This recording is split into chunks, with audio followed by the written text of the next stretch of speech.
Assalamualaikum warahmatullahi wabarakatuh. Innal hamdalillah nahmaduhu wa nasta'inuhu wa nastaghfiruh wa na'udzu billahi min shururi anfusina wa min sayyiati a'malina may yahdihillahu fala mudhillalah wa may yudlil fala hadiyalah. Asyhadu an la ilaha illallah wahdahu la syarikalah wa asyhadu anna Muhammadan abduhu wa rasuluh. Hari ini kita akan membahas tentang materi, sumber, dan metode dakwah. Nah, ini akan melanjutkan materi dari pertemuan yang kemarin. Maka kita mulai dari materi dakwah terlebih dahulu. Apa yang disebut dengan materi dakwah? Nah, materi dakwah ini atau yang disebut sebagai materi dakwah itu adalah apa yang disampaikan dalam dakwah tersebut. Jadi isi ya dari apa yang akan disampaikan dalam berdakwah itu adalah materi dakwah. Dan materi dakwah ini lebih baik ya dipersiapkan ya secara matang oleh seorang dai atau pendakwah gitu ya, sebelum dai tersebut melakukan dakwah. Nah, kenapa kok harus dipersiapkan terlebih dahulu? Karena penting ya untuk menyesuaikan dengan kebutuhan mat'unya atau kebutuhan dari objek dakwahnya, sehingga nanti ya isi dari materi dakwahnya itu yaitu betul-betul bisa bermanfaat bagi mat'u atau objek dakwahnya ini. Nah, ini pentingnya kenapa materi dakwah itu harus dipersiapkan terlebih dahulu. Nah, kemudian yang selanjutnya adalah sumber dari materi dakwah. Nah, sumber dari materi dakwah itu paling tidak ada 3 ya. Nah, saya kira ini merupakan sumber yang yang utama. Nah, yang pertama adalah Al-Qur'an. Nah, Al-Qur'an ini adalah kitab suci yang diturunkan Allah ya melalui perantara malaikat Jibril ya kepada Rasulullah Shallallahu Alaihi Wasallam. Nah, kemudian oleh Rasulullah SAW itu disampaikan kepada seluruh umat manusia. Nah, di pertemuan beberapa waktu yang lalu saya juga sempat menyinggung ya tentang Al-Qur'an ini, bahwa Al-Qur'an ya itu merupakan sumber pokok ya atau sumber utama dari dakwah itu. Artinya dakwah itu haruslah berorientasi dan nilai kebenaran dan kebaikannya haruslah diukur dengan Al-Qur'an. Karena apa? Karena Al-Qur'an ini adalah sebagai petunjuk ya. Isi dari Al-Qur'an itu adalah sebagai petunjuk umat manusia supaya kehidupan umat manusia itu ya menjadi lebih baik. Nah, kemudian sumber yang kedua dari materi dakwah itu bisa diambil dari As-Sunnah. Nah, apa yang disebut sebagai As-Sunnah? Nah, yang disebut sebagai As-Sunnah itu adalah sesuatu yang dinisbatkan atau disandarkan kepada Nabi Muhammad Shallallahu Alaihi Wasallam, baik perkataan, perbuatan, atau sesuatu yang didiamkan. Nah, didiamkan ini maksudnya disetujui oleh Nabi Muhammad Shallallahu Alaihi Wasallam. Nah, biasanya kita bisa menemukan ya As-Sunnah ini di dalam sebuah hadis atau dalam hadis-hadis itu. Nah, Al-Qur'an dan As-Sunnah ini ya selain sebagai sumber utama dari materi dakwah itu ya, karena memang Al-Qur'an dan As-Sunnah ini ya para ulama menjadikan kedua ini sebagai sumber hukum primer ya di dalam agama Islam. Nah, kemudian ya materi atau sumber materi dakwah yang ketiga ini juga bisa ya diambil dari ijtihad atau fatwa ulama. Nah, jadi ini penting ya, kenapa kok yang dipakai adalah ijtihad ya atau fatwa ulama gitu ya, karena ya ulama itu adalah artinya orang yang berilmu. Nah, maka di dalam berdakwah itu haruslah apa? Haruslah berdasarkan ilmu pengetahuan, bukan berdasarkan atas selera pribadi masing-masing ya, tetapi dakwah itu harus kan berdasarkan pada ilmu pengetahuan. Nah, ilmu pengetahuan tentang keagamaan, nah orang-orang atau yang mempunyai ilmu pengetahuan terhadap agama, yaitu disebut sebagai ulama. Nah, maka ketika kita mengambil sumber materi dakwah, ya, itu ya haruslah kepada orang-orang yang lebih mengetahui. Jadi kita bisa memakai pendapatnya para ulama, kan itu. Saya kira ulama ini lebih bisa dipertanggungjawabkan ya, daripada hanya pendapatnya pribadi masing-masing yang belum tentu ya pendapat pribadi masing-masing itu yaitu sudah sesuai dengan Al-Quran dan As-Sunnah. Tetapi kalau seseorang itu ya atau pendapat pribadi masing-masing itu ya dia itu memang betul-betul menguasai ilmu agama atau dia paham terhadap Al-Quran dan Sunnah, maka itu juga boleh ya dijadikan pendapat pribadinya, boleh dijadikan sebagai rujukan dalam materi dakwah ini. Nah, kemudian yang selanjutnya adalah pokok-pokok materi dakwah atau sesuatu yang menjadi pokok ya atau menjadi hal yang utama ya di dalam dakwah itu. Nah, apa saja ya materi-materi pokoknya itu? Nah, yang pertama adalah yaitu akidah Islam. Nah, akidah yaitu dari kata akoda yang artinya adalah simpul atau buhul. Nah, akoda ini juga bisa diartikan sebagai mahkota. Ini secara bahasa. Nah, maka kalau pengertiannya secara istilah ya, atau secara terminologi, akidah itu adalah sesuatu yang tersimpul atau terbuhul di dalam hati kita ya, sehingga kita memiliki keyakinan yang kuat dan mantap. Nah, keyakinan terhadap apa? Ya keyakinan terhadap dinul Islam atau terhadap agama Islam. Maka ya akidah ini adalah berkaitan dengan persoalan keyakinan atau keimanan.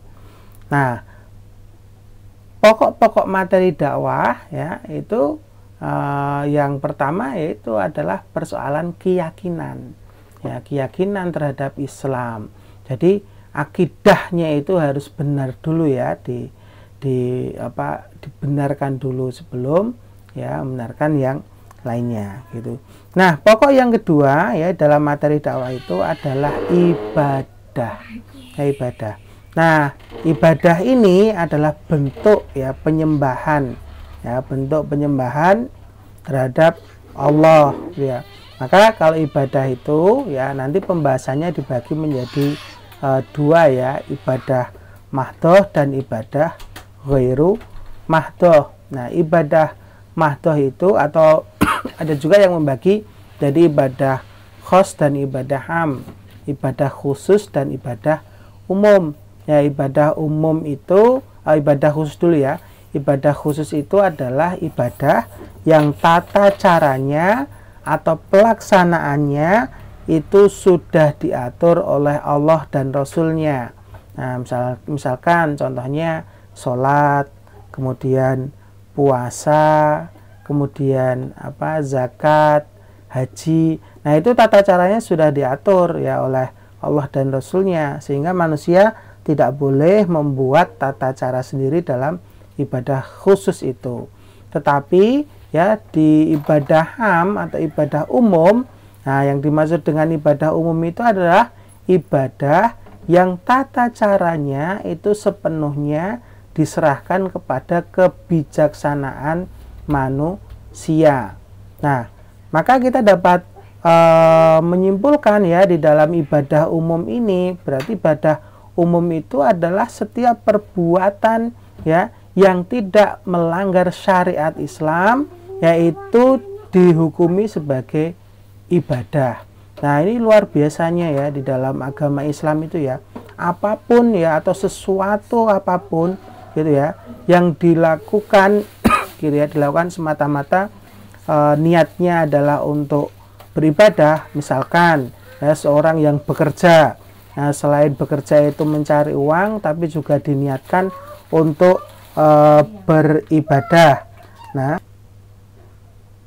Nah, tadi misalkan bekerja yang diniatkan ya, juga diniatkan untuk beribadah kepada Allah, maka itu dapat pahala itu. Begitu juga misalkan contohnya kuliah ya. Kuliah mencari ilmu ya, itu juga diniatkan untuk beribadah atau mendekatkan diri pada Allah, ya insya Allah itu juga mendapatkan pahala, dan itu merupakan ibadah umum. Jadi sekali lagi, ibadah umum itu adalah ibadah yang tata caranya itu sepenuhnya ya diserahkan atas kebijaksanaan manusia. Nah, dan pelaksanaannya tentu saja adalah yang tidak bertentangan dengan syariat Islam. Jadi apapun aktivitas di dalam kehidupan kita ini yang tidak bertentangan dengan syariat Islam ya, dan dalam pelaksanaannya diniatkan ya juga untuk beribadah ya kepada Allah, maka itu dihukumi sebagai ibadah umum, dan insya Allah itu mendapatkan pahala. Nah, kemudian ya pokok materi dakwah yang berikutnya adalah akhlak. Nah, akhlak ini ya itu merupakan sesuatu yang bisa muncul secara spontanitas. Nah, secara pengertiannya akhlak diartikan sebagai perangai, tabiat atau perilaku. Tetapi ya perangai, tabiat atau perilaku tersebut itu yang bisa muncul secara spontanitas. Nah, artinya apa? Artinya perangai, tabiat ya atau perilaku tadi adalah sesuatu yang sudah menjadi kebiasaan diri kita. Ya, sudah menjadi kebiasaan dari diri kita. Nah, maka ya di dalam Islam itu ya atau Islam itu yang mengajarkan bahwa seorang itu hendaklah mempunyai ya tabiat, perangai atau perilaku yang baik gitu ya. Yang baik. Nah, maka dalam sebuah hadis kan dikatakan ya bahwa Rasulullah itu diutus ya untuk menyempurnakan akhlak gitu ya. Rasulullah itu diutus untuk menyempurnakan akhlak, li utamima makarimal akhlak ya, untuk menjadikan akhlak manusia ini menjadi baik. Nah, maka ajaran Islam itu ya itu adalah mengajarkan ajaran-ajaran kebaikan. Nah, maka kalau ditarik dengan kuliah ilmu dakwah ini ya, sebenarnya dakwah itu ya tadi ya seperti yang saya sampaikan di pertemuan yang sebelumnya, yaitu mengajak atau mengajarkan kepada sesuatu yang baik. Nah, kemudian ya pokok-pokok materi dakwah yang berikutnya adalah muamalah. Nah, muamalah itu ya kalau secara bahasa artinya adalah saling bertindak. Ya, saling bertindak. Nah, siapa yang saling bertindak? Yaitu ya di antara manusia atau beberapa manusia.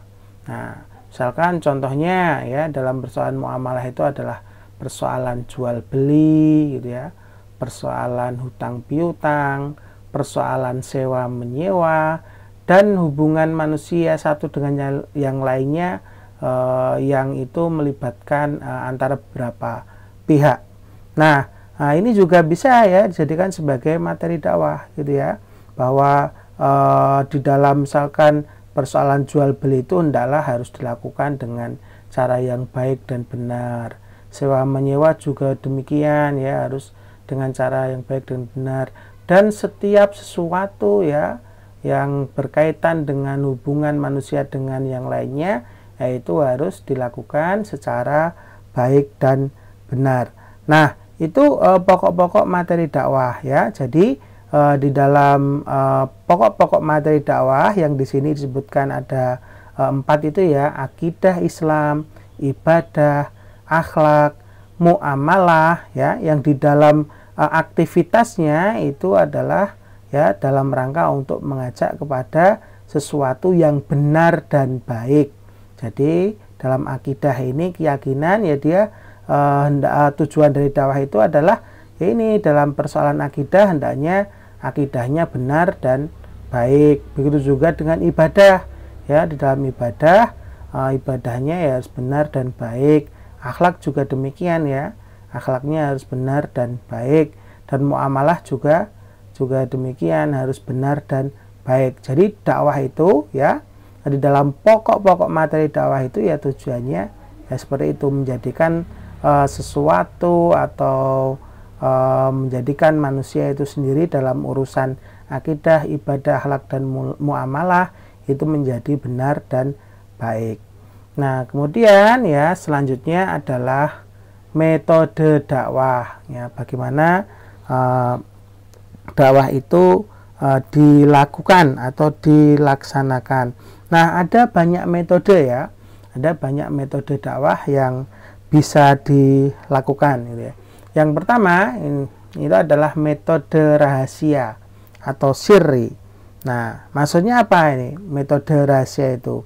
Nah, metode rahasia atau sirri ini dulu pernah dilakukan oleh Rasulullah Shallallahu Alaihi Wasallam ya, ketika di masa awal awal turunnya agama risalah yang diamanahkan kepada Nabi Muhammad SAW.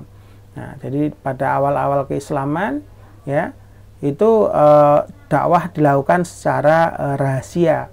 Nah, kenapa? Karena pada waktu itu ya hegemoni dari orang-orang kafir Quraisy sangat kuat gitu ya. Jadi pada awal kerasulan Nabi Muhammad itu ya sosiologi agama dari masyarakat jahiliyah itu ya sangat kuat dan sangat kokoh gitu ya. Dan mereka itu masih menganut ya tradisi dari leluhur mereka gitu ya. Nah, dengan demikian tentu saja ya mereka akan menolak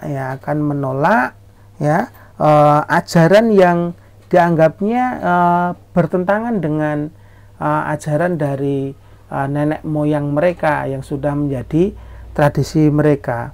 Nah, sehingga waktu itu ya metode dakwah yang dilakukan oleh Rasulullah itu adalah dengan rahasia ya, dengan sirri ya. Jadi dakwah dilakukan dengan beberapa orang saja gitu ya.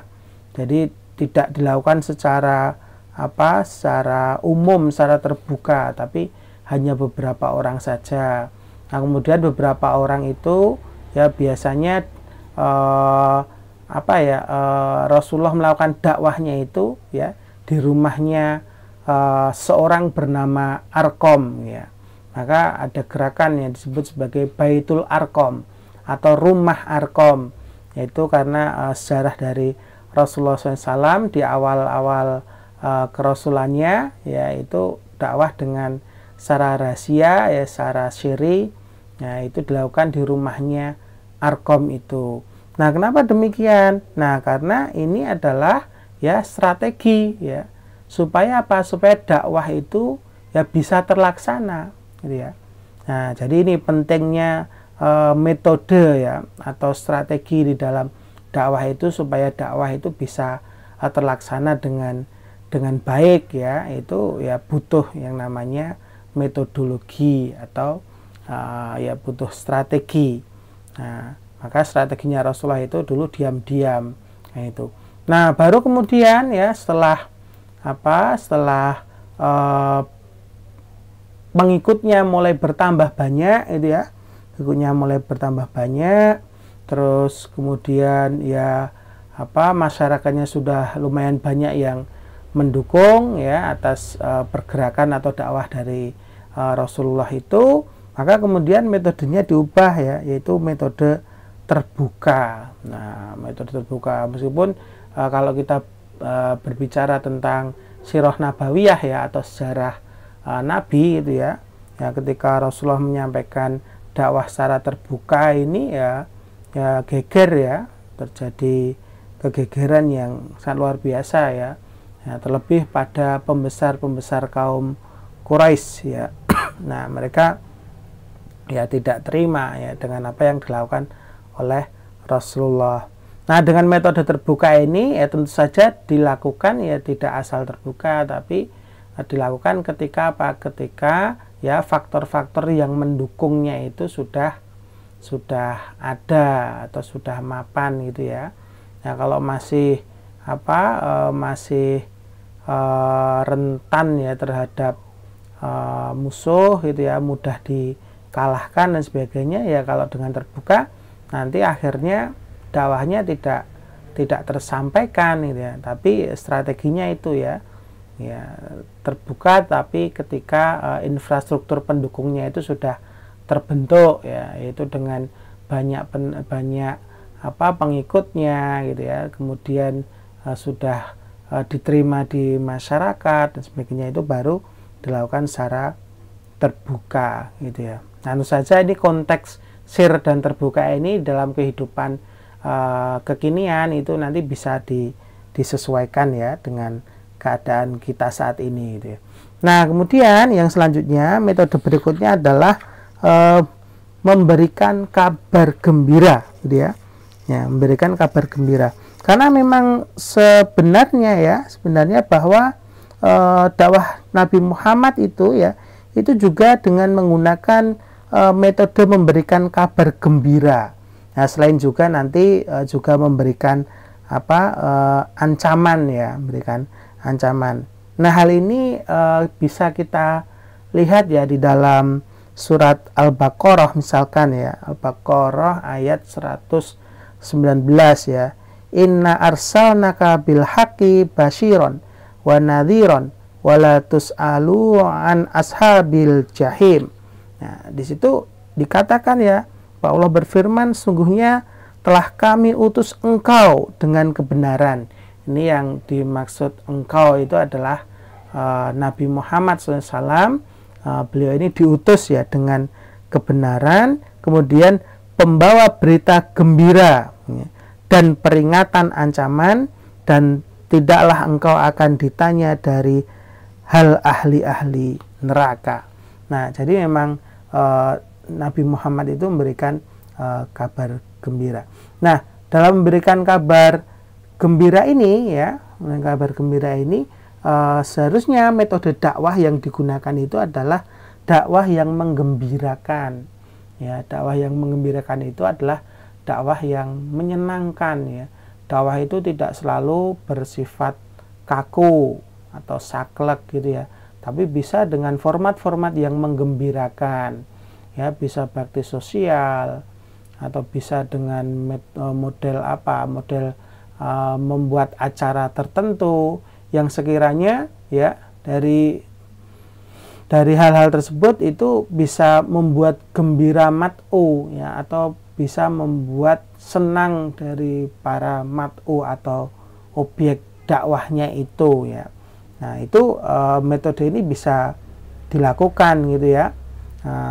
Bahkan dalam sebuah hadis nanti ada kaitannya dengan metode yang selanjutnya ya. Rasulullah pernah bersabda ya, yashiru wala tu'asiru wa basyiru wala tunafiru.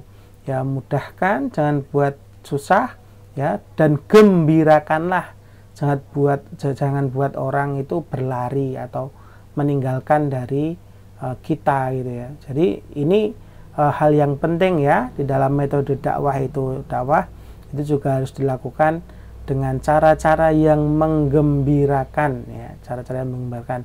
Nah, formatnya ya itu tentu saja macam-macam ya, disesuaikan dengan konteks zaman dan kebutuhan dari mat'u atau objek dari dakwah itu.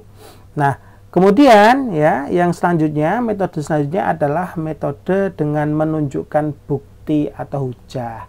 Nah, artinya dari ini ya, bahwa apa yang didakwahkan itu ya, kita harus bisa mengargumentasikan ya, bahwa yang kita dakwahkan itu adalah sesuatu yang benar gitu ya, sesuatu yang bisa dipertanggungjawabkan. Nah, tentu saja kalau kebenaran Al-Quran dan Sunnah ini kan bisa dipertanggungjawabkan ya, maka kita harus bisa menunjukkan itu ya, bisa menunjukkan itu bahwa apa yang kita lakukan dalam dakwah ini adalah betul-betul ya dapat dibuktikan ya, ini merupakan sebuah tindakan yang benar ya, sebuah tindakan yang baik gitu. Sehingga kalau kita bisa menunjukkan ya bahwa apa yang kita lakukan itu, atau ajakan yang kita lakukan itu adalah sebuah kebenaran ya, insya Allah mat'u ya akan lebih bisa menerima ya, bisa menerima ajakan kita gitu. Nah, kemudian ya metode yang selanjutnya adalah metode tidak ini maksudnya metode yang memudahkan dan tidak mempersulit gitu ya. Nah, tadi saya sudah mengutip sebuah hadis ya, yasiru wala tu'asyiru wa basyiru wala tunafiru. Nah, jadi di dalam dakwah itu ya lebih baik ya adalah memudahkan ya, jangan mempersulitnya. Dalam menyampaikan agama Islam itu ya seharusnya dengan cara-cara yang mudah.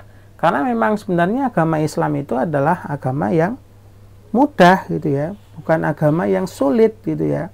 Bahkan misalkan contohnya seorang yang tidak bisa sholat dengan berdiri, maka diberi keringanan ya melakukan sholat dengan duduk. Tidak bisa dengan duduk, boleh berbaring. Nah, ini contoh ya, contoh mempermudah. Agama kita ini mudah gitu ya. Kemudian misalkan seorang yang sedang melakukan perjalanan ya, itu sholatnya boleh dijamak dan dikosor ya. Dijamak itu digabungkan waktunya ya, antara dua waktu sholat, kemudian dikosor itu dipersingkat rokaatnya. Nah, itu bukti ya bahwa agama kita ini adalah agama yang memudahkan ya, agama yang tidak mempersulit gitu ya. Nah, bahkan kalau kita menyimak ya di dalam surat Al-Baqarah ya, ayat 286, ini ayat yang terakhir dalam surat Al-Baqarah, ya Allah berfirman, la yukallifullahu nafsan illa wus'aha laha makasabat wa 'alaiha maktasabat. Bahwa Allah itu tidak membebani seseorang ya, itu melainkan sesuai dengan kesanggupannya ya. Ia mendapatkan pahala ya, dari kebajikan yang diusahakannya, dan ia mendapatkan siksa dari kejahatan yang dikerjakannya. Nah, ini bukti-bukti ya bahwa memang di dalam agama kita itu adalah agama yang mudah ya, dan tujuan dari berislam itu ya adalah untuk ini ya, untuk memudahkan kehidupan kita ya, untuk mencapai kebaikan ya, kebenaran itu ya bisa dilakukan dengan mudah ya, tidak sulit gitu ya. Nah, kemudian metode yang berikutnya adalah metode tangan atau yadun gitu ya.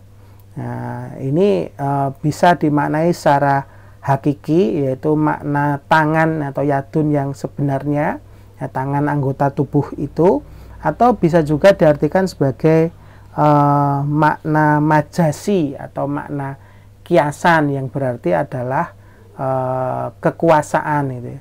Nah, secara makna hakiki ya, metode dengan tangan atau yadun ini adalah dakwah itu betul-betul dilakukan ya dengan aktivitas fisik kita. Ya, misalkan ada seorang yang membutuhkan makan atau kelaparan, ada tetangga yang kelaparan, maka dakwah dengan yadun itu yaitu bisa dilakukan dengan apa? Memberikan pertolongan kepada mereka, itu yaitu memberi makan atau memberi makanan. Nah, itu adalah dakwah dengan metode yadun ya, atau makna secara hakiki.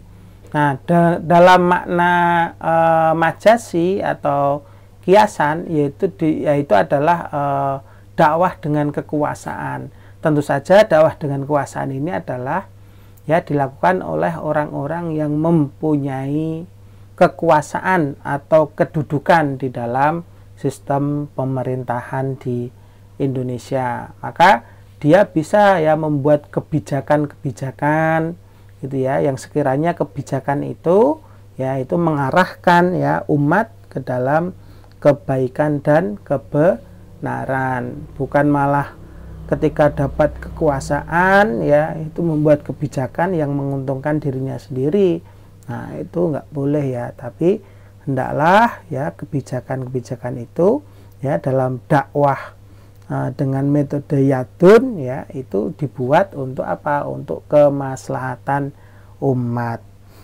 Nah, kemudian ya metode yang terakhir yang saya sampaikan yaitu adalah metode lisan atau metode dengan ucapan.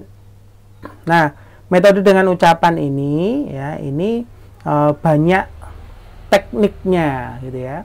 Ya, banyak tekniknya. Jadi ketika kita dakwah menggunakan ucapan ya atau menggunakan lisan kita, nah ini ada beberapa teknik ya yang harus kita pahami. Nah, yang pertama ya, dakwah dengan lisan ini itu harus dilakukan secara ma'ruf atau bisa juga disebut sebagai qaulan ma'rufa. Nah, apa itu ya qaulan ma'rufa? Ya, qaulan ma'rufa itu adalah kalimat atau kata atau perbuatan yang pantas ya. Jadi kalimat yang digunakan atau kata-kata yang digunakan dalam berdakwah itu haruslah itu kalimat atau kata-kata yang wajar, yang patut ya, yang pantas gitu ya. Ya, tentu saja berdasarkan penilaian syariat Islam gitu ya. Jadi bukan malah menggunakan kata-kata yang kotor gitu ya, atau kata-kata yang jorok gitu ya. Ya, mungkin itu bisa membuat banyak orang tertawa gitu ya.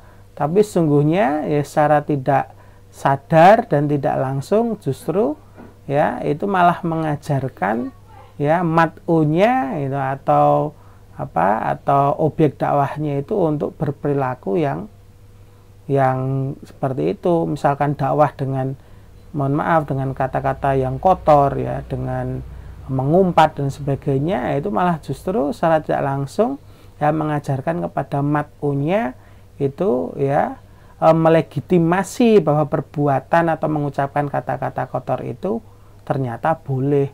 Oh, lawang ustadznya saja boleh berkata seperti itu kok, menggunakan kata-kata yang kotor kok.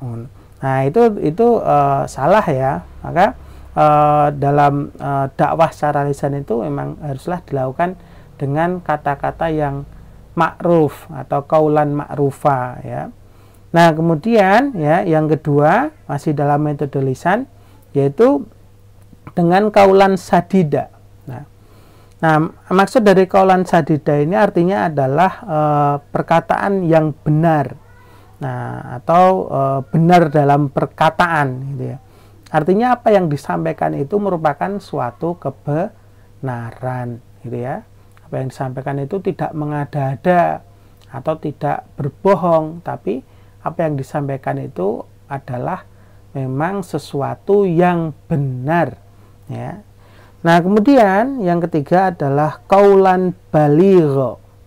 Nah, apa artinya ya? Qaulan baligho ini adalah sampai pada apa yang dimaksud gitu ya. Sampai apa yang dimaksud. Artinya dalam qaulan baligho ini ya, artinya kata-katanya itu tersampaikan ya. Bisa dipahami oleh mat'u ya, bisa dicerna dan diresapi oleh mat'unya kan gitu. Nah, jadi kalau misalkan kita dakwah di daerah pedesaan yang tingkat pendidikan masyarakatnya belum tinggi gitu ya. Nah, maka kita harus menggunakan kata-kata yang sekiranya bisa diterima oleh mereka. Ya, jangan sampai malah kita ya menggunakan kata-kata atau istilah-istilah ilmiah.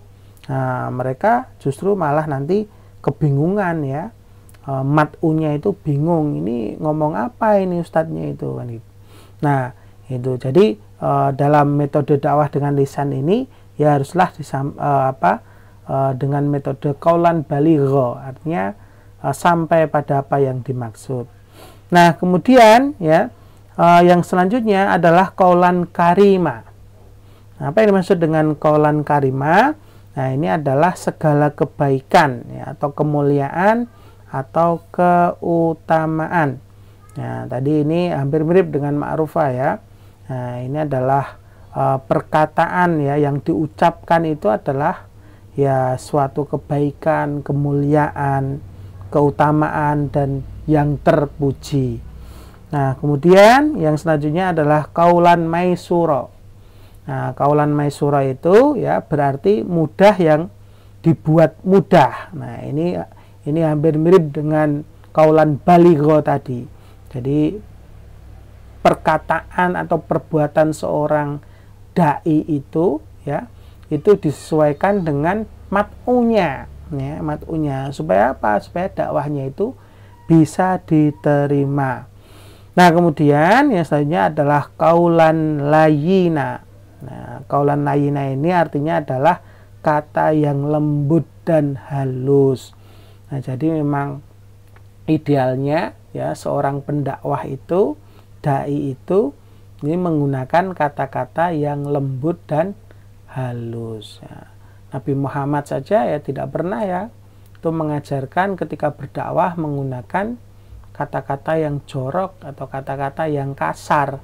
Tapi ya Kanjeng Nabi Muhammad SAW ini di dalam berdakwah beliau menggunakan ini kata-kata yang lembut dan halus kan gitu. Nah, kemudian yang terakhir adalah kaulan sakila. Nah, kaulan sakila ini artinya adalah kata-kata yang berbobot. Nah, kata-kata yang berbobot itu ya yang memiliki makna yang mendalam. Nah, makna yang mendalam. Nah,